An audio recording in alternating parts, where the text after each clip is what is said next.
شریعت کی نظر میں ایلا کا مفہوم کیا بیان کیا گیا ہے؟ چنانچہ شریعت کی نظر میں چونکہ طویل المیعاد مدت تک ایلا کو باقی رکھنے میں عورت کی شدید حق تلفی ہوتی تھی، اس لیے اسلامی شریعت میں اس معاملے میں وقت کی تحدید کر دی گئی، حد بندی کر دی گئی، اور وہ تحدید آزاد عورت کے حق میں 4 مہینہ اور باندی کے حق میں 2 مہینہ ہے۔ اب اگر کوئی شخص اپنی آزاد بیوی سے 4 مہینہ یا اس سے زیادہ مدت تک جمع نہ کرنے کی قسم کھا لے، صحبت نہ کرنے کی، ہمبستری نہ کرنے کی وہ قسم کھا لیتا ہے،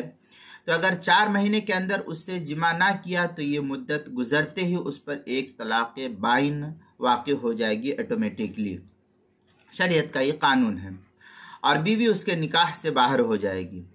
اور اگر 4 مہینہ کے اندر جمع کر لیا تو قسم ٹوٹ جائے گی، جس کا کفارہ ادا کرنا ہوگا، لیکن کوئی طلاق یا تفریق واقع اس صورت میں نہیں ہوگی۔ چنانچہ قرآن مقدس کے اندر اللہ تعالیٰ نے صاف طور پر سورہ بقرہ کے اندر فرمایا للذین یؤلون من نسائہم تربص 4 اشہر فإن فاؤوا فإن اللہ غفور رحیم وإن عزموا الطلاق فإن اللہ سمیع علیم۔ یہ سورہ بقرہ پارہ نمبر 2 آیت نمبر 226 اور 227 ہے۔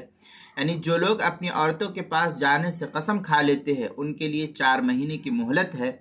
پھر اگر باہم مل گئے، یعنی آپس میں جس طریقے سے ملتے ہیں میاں بیوی، یہ ملاقات کر لی تو اللہ تعالیٰ بخشنے والا مہربان ہے، اور اگر طلاق کا پختہ ارادہ کر لیا ہے تو بے شک اللہ تعالیٰ سننے والا اور جاننے والا ہے۔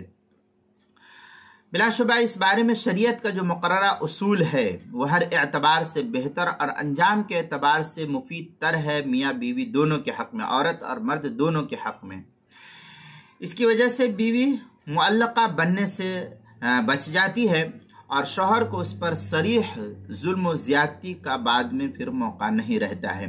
چنانچہ موسوعۃ الفقہیہ کے اندر فلما جاء الاسلام انصف المرأة ووضع للإیلاء احکاما خففت من ازرارہ، اس طریقے کی عبارت جو الموسوعۃ الفقہیہ کی جلد نمبر 7 صفحہ نمبر 221 جو کویت کا چھپا ہوا نسخہ ہے اس کے اندر۔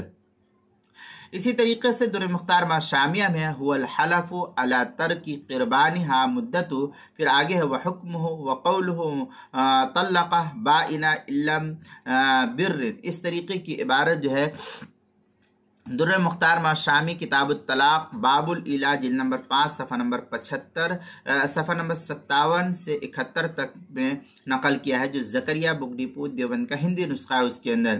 مجمع الانہر دوسری جلد صفحہ 94 اور 95 جو مکتبہ فقیہ الامت دیوبند کا چھپا ہوا نسخہ ہے۔ البحر الرائق اس کی 4 جلد صفحہ 100۔ اس مسئلے کو مستفاد بھی کیا گیا ہے مسائل بہشتی زیور اس کے حصہ 1 صفحہ نمبر 537، کتاب المسائل پہلی 5ویں جلد صفحہ 340 اور 341 سے اس کو نقل کیا گیا ہے۔